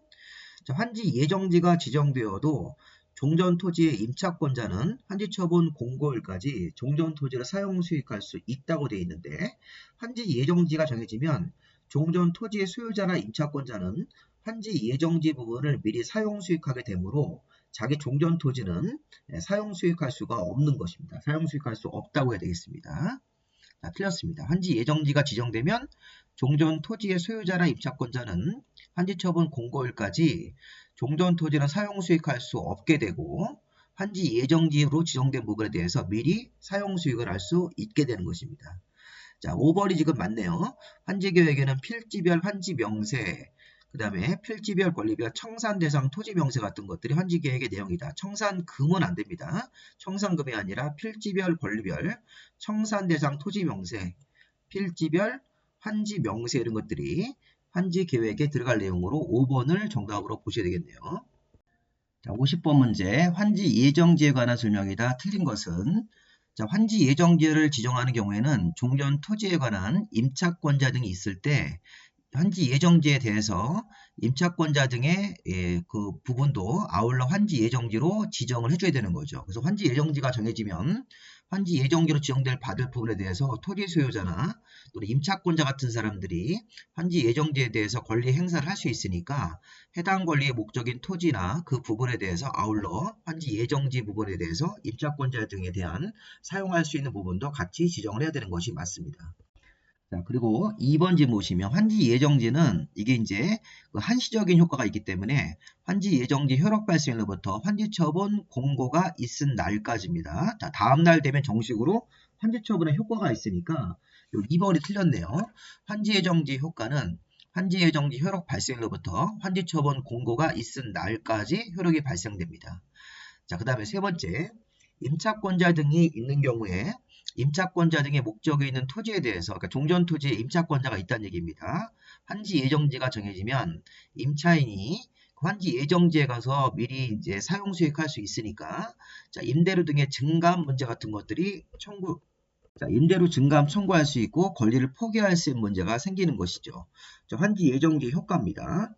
그래서 환지 예정지가 지정됐을 때 종전 토지에 자, 임차권자 등이 있는 그런 토지가 있으니까 종전 토지에 임차권자가 있습니다. 그래서 환지 예정지가 지정되면 임차권자가 환지 예정지 부분에 대해서 미리 사용 수익을 하게 되면 종전 토지에 있던 그 임대료 같은 부분들이 이게 안 맞게 됩니다. 그래서 임대료 증감 청구할 수 있고 또 증감 청구를 받은 상대방 같은 경우 사람은 권리를 포기해서 계약을 해지할 수도 있는 것이죠.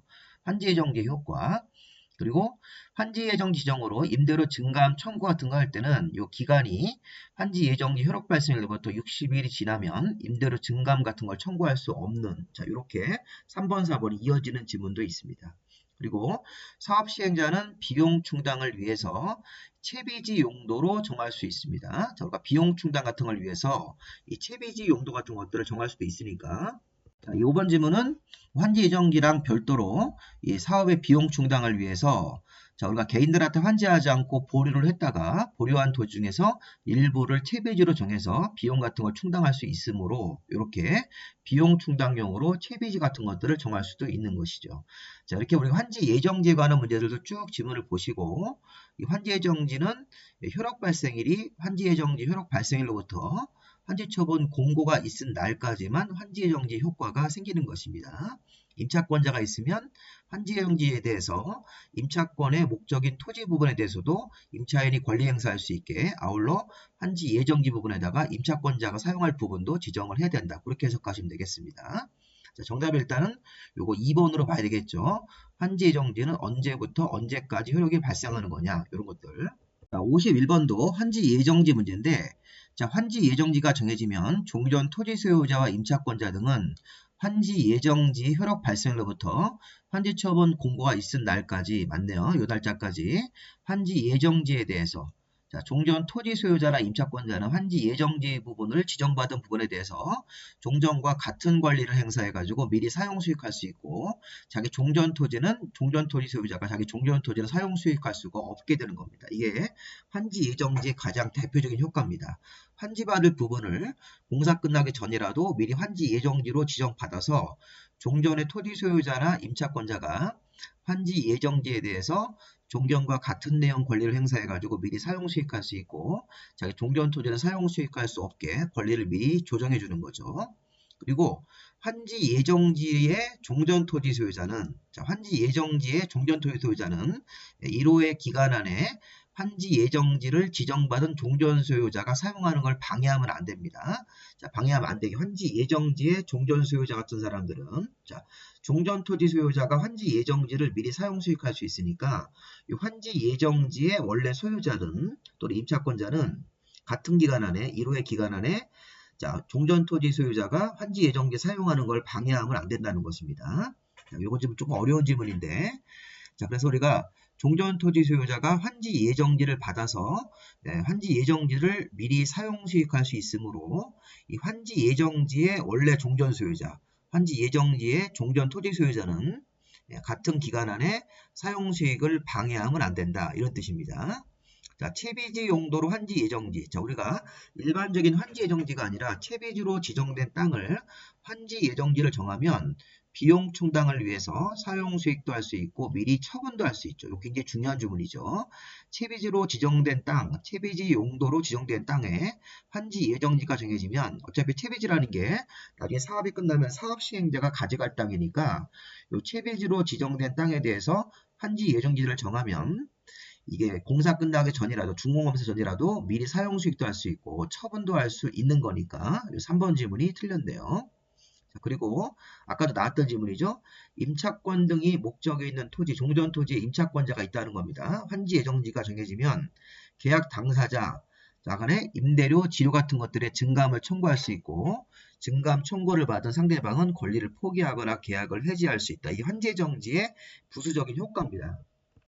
자, 우리 종전 토지에 임차권자가 있었는데 그런 토지에 대해서 환지 예정지가 정해지면 임차권자도 환지 예정지로 가서 사용 수익을 하게 되므로 종전에 체결한 임대차 계약이 안 맞게 됩니다. 그래서 안 맞게 되니까 임대료 지료 같은 것들을 증감 청구해서 조정을 할 수 있고 증감 청구를 받은 그 당사자 간에 금액을 올려주거나 내려주기 싫으면 권리를 포기하거나 계약을 해지해서 의무를 명할 수도 있다. 자, 그 다음에 5번 지문도 앞에 우리 기출지문하고 비슷하게 환지를 정하지 아니하기로 한 토지에 대해서는 토지 소유자 등에서 사용 수익을 정지시킬 수 있고 사용 수익을 정지시키려고 하면 30일 이상 기간을 두고 미리 종전 토지 소유자나 임차권자 등한테 통지를 하도록 되어 있습니다. 미리 알려줘야 된다.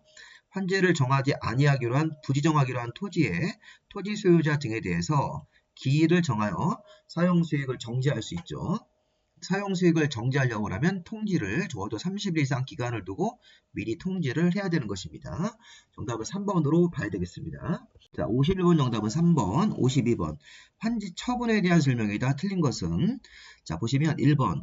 자, 공사하다 환지 방식으로 끝나면 공사 완료 공고하고 자, 이게 14일 이상 공람 기간을 주는 거죠. 14일 이상 공람 기간을 주고 의견을 받아주도록 되어 있습니다. 그래서 이거 보시면 52번에 14일 이상 공람기간을 줘서 환지받은 거에 대해서 불만이 있으면 의견을 제출을 받게 되어 있습니다. 처리해주고 나서 지정권자한테 중공검사 받고 중공검사로부터 60일 안에 환지 처분을 하도록 되어 있으니까 1번 지문 자체에서 요거 30일 이상 자, 그리고 중공검사를 받았으면 중공검사로부터 60일 안에 환지 처분을 하고 공고하도록 되어 있습니다. 자, 1번이 틀렸네요.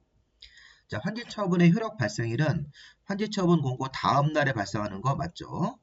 자, 그리고 환지 처분이 있는 경우에 환지는 종전 토지로 보고 토지가 교환됐으니까 그래서 우리가 환지 처분이 있으면 환지받은 땅이 종전 토지로 보고 종전 토지에 있던 대부분의 권리가 환지 쪽으로 넘어가서 행사하는 겁니다. 다만 이제 지역권은 예외죠. 그 밑에 4번 지문에 나올 겁니다. 자, 그리고 환지를 정하지 아니하기로 한 부지정하기로 한 토지 위에 있던 권리는 환지 처분 공고일이 끝나면서 소멸한 겁니다. 이 소멸되는 날짜도 시험 문제도 중요합니다. 자, 환지 처분 공고 다음 날 되면 새로운 권리가 생기기 때문에 소멸하는 권리는 환지 처분 공고일이 끝나면서 소멸이 되는 것입니다. 자, 4번.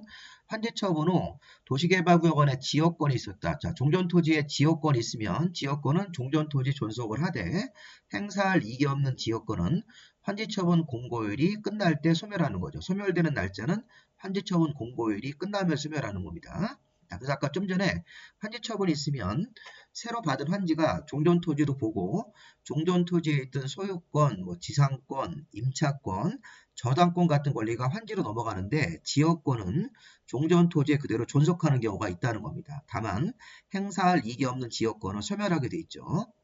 그리고 환지 처분 공고 다음날 되면 채비지는 시행자가 소유권을 취득하는 거고, 그래서 보류지 같은 경우는 환지 계획에서 정한 자가 이 보류지를 취득해서 나중에 기반설이라든가 공공서를 만드는 거죠. 자, 채비지는 사업 시행자가 취득을 해서 이거를 일반 매각으로 파는 토지고, 보류지는 환지 계획에서 정한 자가 소유권을 취득하도록 되어 있습니다. 자, 옳은 지문들은 지금 여기 2, 3, 4, 5번 옳고 1번은 틀렸죠. 1번 지문 정답으로 봐야 되겠습니다. 14일이 맞죠? 공람기간이. 자, 53번 문제. 자, 환지처분의 효과에 관한 설명이다. 틀린 것은, 자, 환지처분 공고 다음 날에 입체환지 처분을 받은 사람은 건축물의 일부와 토지 공유지분을 취득합니다. 그렇죠? 입체환지는 종전에 토지나 건물 가진 사람들이 신청을 해서 건축물의 일부와 토지 공유지분을 취득하는 거기 때문에 날짜도 환지처분 공고 다음 날에 취득하는 거 맞습니다. 자, 입체환지 처분했을 때 종전 토지 위에 저당권이 있었다. 종전에 건물 없이 토지만 있었는데 이 토지에 저당권이 잡혀 있었습니다. 그럼 이런 토지가 입체환지 신청을 해서 입체환지를 받았을 때는, 자, 환지 처분 공고된 날 다음 날부터 이 저당권이 종전 토지에 있었기 때문에 입체환지 받았을 때도 토지의 공유 지분에만 존재하는 거고 건물의 일부에는 저당권이 존재하지 않는다는 건데 좀 이상하죠. 자, 종전 토지에 있던 저당권이라도 입체환지를 받았을 때는 건축물의 일부와 토지 공유 지분 양쪽에 저당권이 존재하는 것으로 봐야 됩니다. 이거 정답이고 2번이 틀렸다고 봐야 되겠네요. 저당권이 건축물의 일부와 토지 공유 지분 양쪽에 다 존재하는 것으로 봐야 됩니다. 그래야지만 저당권의 담보력이 약해지지 않습니다.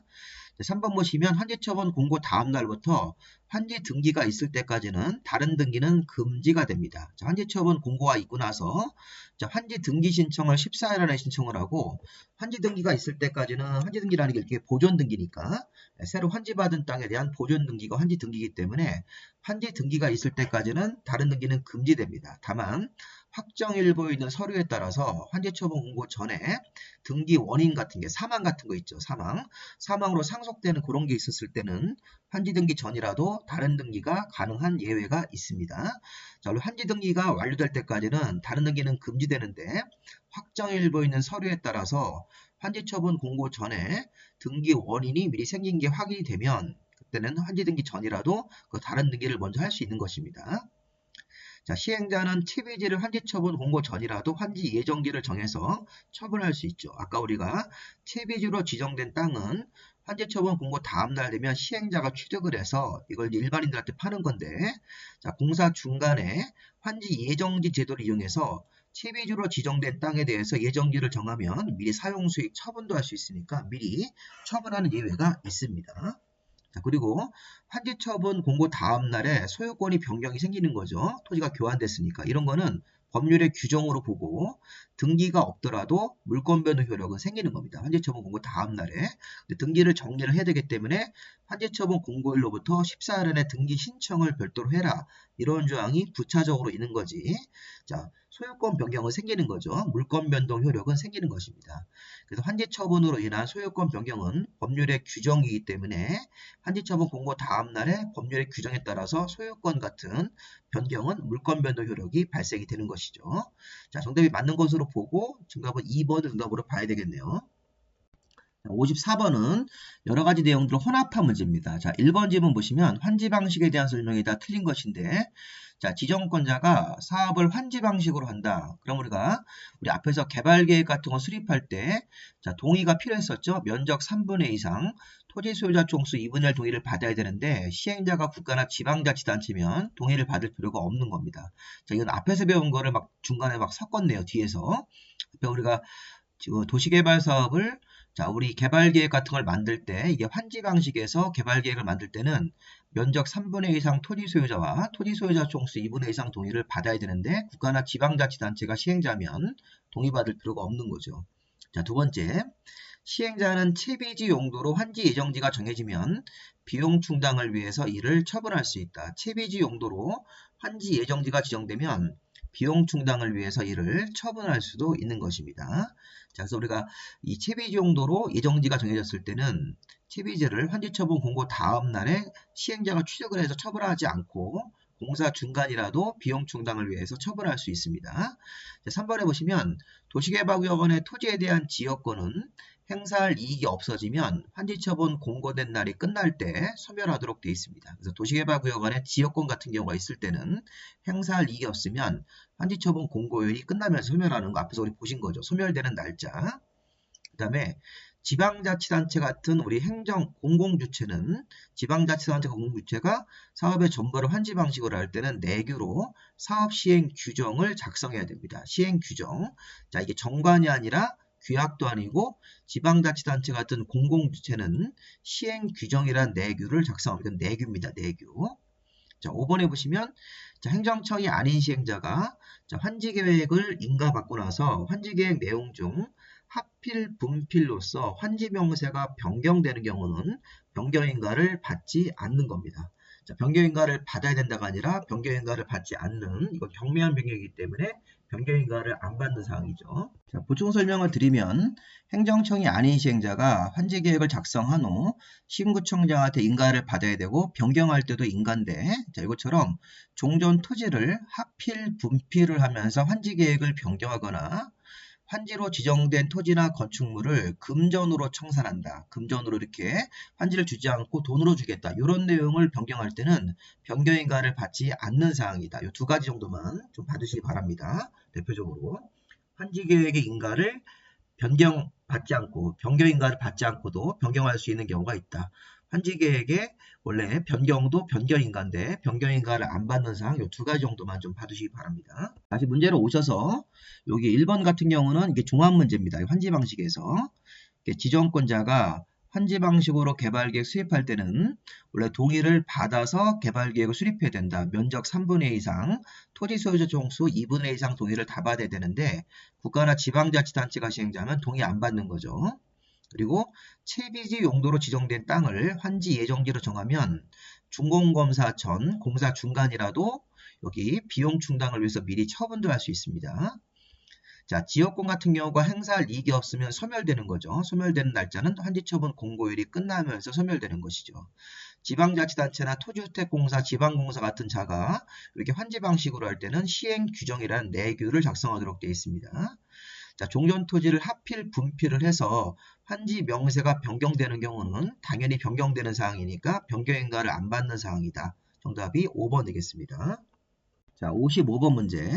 자, 환지 방식에서 청산금에 대한 설명이다. 틀린 것은 자, 환지를 정하거나 환지 대상에서 제외한 경우, 자, 환지를 증환지, 감환지로 정하거나 환지 대상에서 제외해서 뭐 부지정 같은 걸 했을 때는 자, 그런 금전적인 과부족 같은 거라든가 이 종전 토지를 보상할 때 자, 이렇게 종전 토지하고 환지의 위치, 지목, 면적, 토지를 수리, 이용상호, 환경 같은 것들을 종합적으로 고려해서 금전으로 청산하도록 되어 있습니다. 그래서 우리가 증환지, 감환지를 정하거나 이렇게 환지 대상에서 제외해가지고 부정 같은 거 했을 때 종전 토지를 가격으로 평가해서 청산금 같은 것들을 정할 때는 이런 여러 가지 항목들을 종합적으로 고려해서 금전으로 청산을 해야 됩니다. 자, 청산금은 기본적으로 증환지, 감환지, 입치환지 같은 거 할 때 환지 처분할 때 결정 계산해서 자, 환지 처분 공고 다음 날에 청산금이 확정되는 거죠. 그래서 환지 처분할 때 이를 결정 계산해 가지고 확정되는 날짜는 환지 처분 공고 다음 날에 확정됩니다. 다만 토지 소유자 등의 동의나 신청에 따라서 환지를 정하지 아니하기로 했다. 부지정항. 자, 부지정 관련 청산금은 청산금을 교부할 때 미리 결정할 수 있는 거죠. 그래서 청산금을 교부할 때는 환지 처분 전이라도 공사 중간이라도 미리 교부할 수 있다는 뜻을 갖고 있는 겁니다.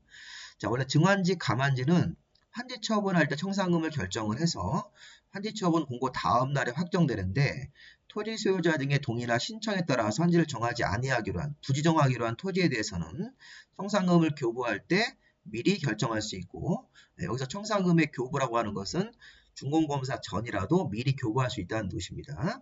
그래서 보시면 여기 4번 지문 자체가 지금 문제가 있는데 이 3번 같은 경우는 청산금의 소멸시효죠. 5년간 행사하지 않으면 시효환성으로 소멸한다. 자, 환지를 정하지 아니하기로 한 토지에 대해서 부지정 토지죠. 자, 이런 거에 대해서는 환지 처분 이후에 청산금을 교부하는 게 아니라 또 2번 지문처럼 환지를 정하지 아니하기로 한 청산금은 교부하는 때 미리 계산할 수 있다는 거니까 이 교부가 환지 처분은 전이라도 중원검사 같은 거 전이라도 공사 중간에 미리 교부할 수 있으므로 4번 지문 자체는 틀렸습니다. 그래서 해설 보시면 이 환지를 정하지 아니하기로 한 토지에 대해서는 환지 처분 전이라도 청산금을 미리 결정을 해서 교부할 수 있다. 이렇게 해석해야 되기 때문에 환지 처분 이후에 청산금을 결정해서 교부하는 것은 틀렸습니다. 자, 4번 청산금은 이자를 붙여서 분할증수, 분할교부 가능하고 행정청이 아닌 시행자는 시군구청장한테 청산금 징수를 위탁할 수 있고 수수료를 100번의 4를 지급해야 되는 거니까 이런 내용들 그대로 보시고 부지정 관련 청산금은 환지처분 전이라도 미리 결정을 해서 교부할 수 있다. 공사 중간이라도 교부할 수 있다고 해석을 해야 되겠습니다. 자, 56번 문제. 자, 도시개발 사업에 관련된 비용 문제입니다. 자, 도시개발 사업에 필요한 비용은 이 법이나 다른 법의 특별한 규정을 제외하고는 사업 시행자가 부담하는 게 원칙이죠.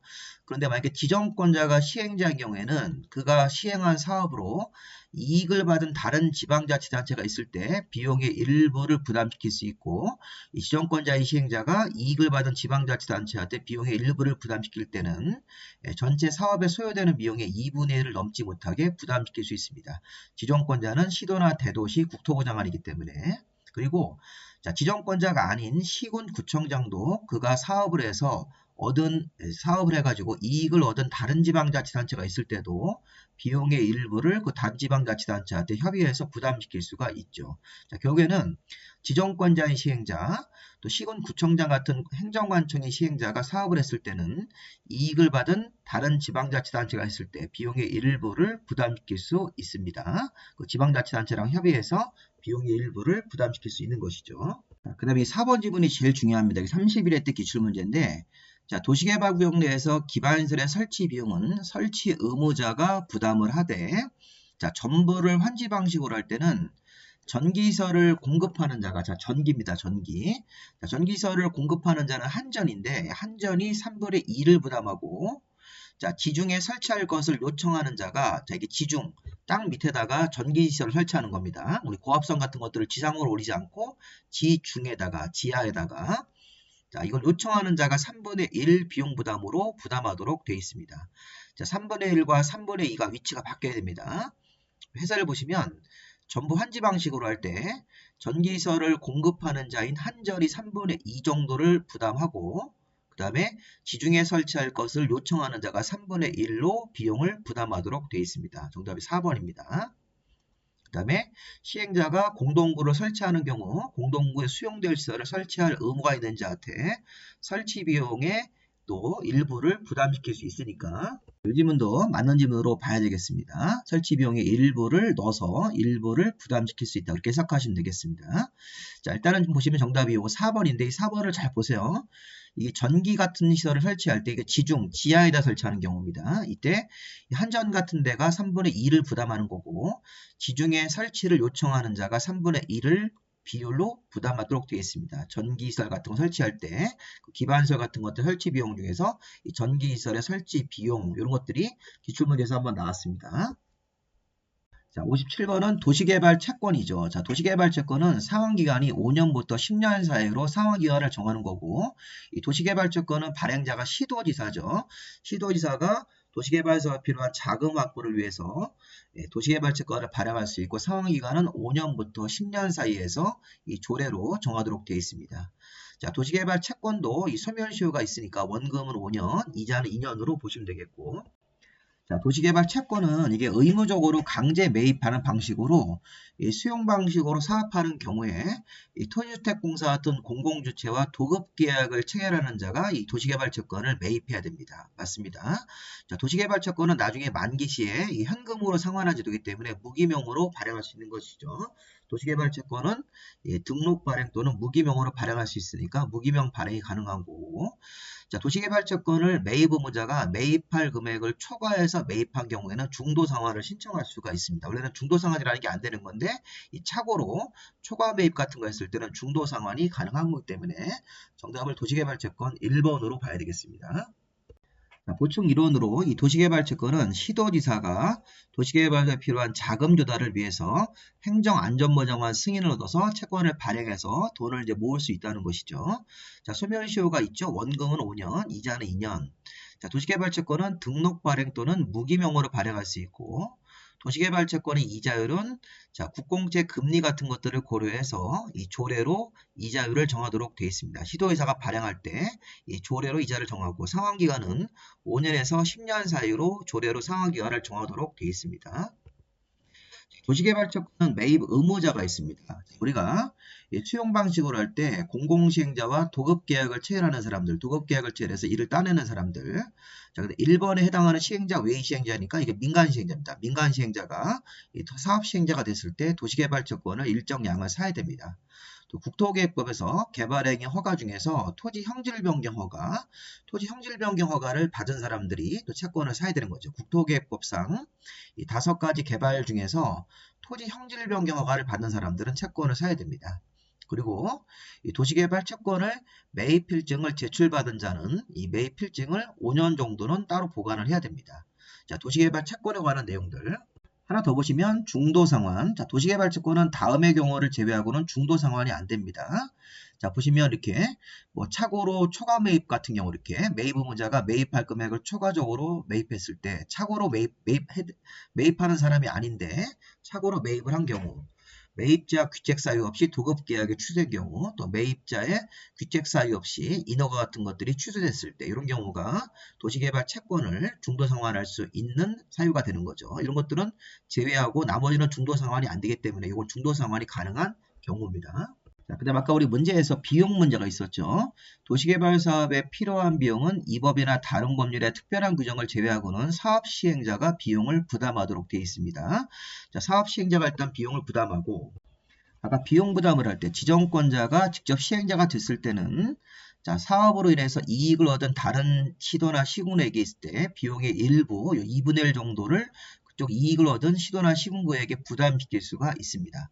자, 비용을 부담시킬 때 국토부 장관이 지정권자면 행정안전부 장관하고 협의해서 부담을 시키는 거고, 그 다음에 시도지사나 대도시의 시장, 시도나 대도시장 같은 지정권자가 비용을 부담시킬 때는 시군구를 관할하는 시도지사랑 협의한다. 시도지사는 같은 서열의 시도지사랑 협의해서 비용을 부담시키는데 협의가 안 되면 행정안전부 장관의 결정에 따른다. 이렇게 돼 있으니까 국토부 장관은 바로 비용 부담시킬 때 행정안전부 장관하고 바로 협의하면 되는 거고, 시도지사는 시도지사랑 협의해서 비용 부담하는 걸 정하되 현재와 이익을 받은 그쪽 시도지사랑 협의해서 비용을 부담시키되 협의가 안 되면 행정안전부 장관이 결정하는 바에 따른다. 이렇게 돼 있으니까. 그리고 아까 문제에서도 시군구청장도 그가 시행한 사업으로 이익을 얻은 다른 지방자치단체가 있으면 그 비용의 일부를 그쪽 지방자치단체에게 부담시킬 수가 있습니다. 이때도 자, 시군구청장이 그쪽 지방자치단체랑 협의해서 비용을 부담시키는데 협의가 안 되면 시도지사의 결정에 따르도록 되어 있습니다. 이렇게 되어 있으니까 이런 내용들을 한번 참고로 읽어보시고, 더 중요한 게 이겁니다. 자, 도시개발구역 안에서 이렇게 기반시설, 여러 가지 기반시설 같은 것들을 설치할 때는 설치 의무자가 있는데, 자, 보시면 도로나 상하수도 같은 것들은 지방자치단체가 설치 의무자입니다. 특별한 사유가 없으면 준공검사 신청일까지는 기반시설이 도시개발구역안에 설치가 돼야 됩니다. 도로나 상하수도는 지방자치단체, 전기나 가스나 지역 난방 같은 것들은 그것을 공급하는 자가, 자, 통신시설 같은 거 설치는 통신 서비스를 제공하는 자들이 설치하도록 되어 있습니다. 자, 그런데 아까 문제에서 기반시설 중에서 전기시설 같은 경우를 지하에다가 설치할 것을 요청하는 경우에는, 자, 지금 보시면 지하에다가 전기시설을 설치해달라, 지상에다 고압선을 만들지 말고, 이런 경우에는 전기를 공급하는 한전하고 자, 요청자가 각각 2분의 1 비율로 부담하는데, 다만 전복 한지 방식일 때는 전기를 공급하는 자 한전이 3분의 1을 부담하고 지중선로에 설치를 요청하는 자가 3분의 1 비율로 부담한다. 여기 31의 기출문제입니다. 아까 이렇게 나왔으니까 이 전복 한지 방식이라는 경우에는 3분의 2와 3분의 1 비율, 원래는 반반 부담하는 건데 전기 같은 것들을 지중선로에다가 요청했을 때 이 부분이 시험 문제에서 의외로 나오기 때문에 다시 한번 보시 바랍니다. 자, 58번 문제. 도시개발채권은 의무적으로 매입하는 사람이 있었죠. 아까 의무적으로 매입할 때 토지주택공사인 공공시행자와 도급계획을 체결하는 사람들 맞습니다. 자, 그 다음에 토지 소유자 같은 민간과 도급계약 체결하는 사람은 아닙니다. 아까 공공시행자와 도급계획을 체결하는 사람, 그 다음에 민간사업시행자가 사업을 직접 하게 되면 민간사업시행자도 채권을 사야 되는 거지, 민간시행자와 도급계약 체결하는 사람은 채권 매입 의무자가 아닙니다. 자, 국토계획법상 개발행위 중 건물의 건축허가가 아니라 국토법상 개발행위 중 토지 형질병의 허가를 받은 사람, 국토법상 개발행위 허가 중에서 건물 짓고 물건 쌓고 토토토 중에서 토지 형질병의 허가를 받은 사람들이 채권을 사야 된다. 자, 기업하고 리을이 사야 되는 거죠. 기업과 리을, 공공시행자와 도급계획을 체결한 사람, 그 다음에 국토계획법상 개발행위 중에서 토지 형질병의 허가를 받은 사람들이 채권을 사야 되는 것이죠. 정답이 4번이 되겠네요. 자, 마지막 59번 문제. 자, 요게 예전에 기출문제 형태인데 조금 변형을 한 겁니다. 자, 도시개발구역에서는 자, 이게 미정보, 자, 미공개 정보를 이용해서 투기 목적으로 사용을 하면 이게 5년 이하의 징역하고 재산상 얻은 이익의 3배 이상 5배 이하에서 벌금형이 정해지도록 되어 있습니다. 또 최대로 벌금형을 부과받을 때 이 상한액이 얼마냐 이걸 물어보는 건데, 자, 도시개발구역안에서 지정권자가 속한 기관에 종사하는 자로부터 자, 미공개 정보, 도시개발구역 지정될 지역을 미리 내부 정보를 미리 얻어가지고 어떤 재산상 얻은 이익, 투기 같은 거 사전에 미리 투기적인 목적으로 사서 이걸 팔아가지고 얻은 이익이 생기면 2억 5천만 원 정도의 이익이 생겼다. 그러면 3배 이상 5배 이하인데 상한액을 찾는 거니까 자, 2억 5천만 원에 5배 해가지고 12억 5천만 원을 상한액으로 보시면 되겠죠. 이렇게 보시면 12억 5천만 원인데 근데 이게 10억을 초과할 수 없습니다. 이 금액에서는 다만 이게 10억을 초과할 수 없기 때문에 정답을 10억이라고 형태로 나와야 됩니다. 자, 원래 자, 미공개 정보를 이용해서 얻은 이익이 2억 5천만 원이 생기면 이게 3배 이상 5배 이하이기 때문에 최대 5배까지 벌금형을 부과할 수 있습니다. 그러면 12억 5천만 원인데 이게 이제 상한액이 뭐 12억 5천까지 가기 너무 많으니까 10억 정도 이하인 경우에는 자, 이게 10억이 넘어가면 벌금액의 상한액을 10억으로 하는 거기 때문에 여기 이제 이상이죠. 이상인 경우에는 요 이상으로 좀 바꾸십시오. 그래서 해당하는 금액이 10억 이상이 나오면 벌금 상한액을 10억으로 하는 거니까 정답을 5번으로 보시면 되겠습니다.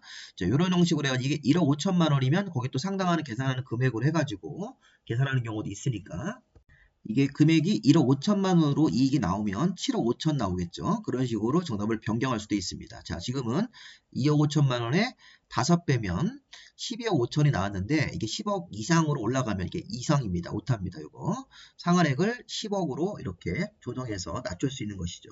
정답을 5번으로 보시는 게 맞겠습니다. 이렇게 해서 도시개발법을 마무리하겠습니다. 정비법 문제도 우리가 풀어봐야 되니까 정비법 문제도 제작을 해서 올리도록 하겠습니다. 자, 시험이 얼마 안 남았지만 이렇게 기본적인 내용들을 열심히 보시면 충분히 좋은 결과를 얻을 수 있으실 겁니다. 여기까지 마무리하겠습니다.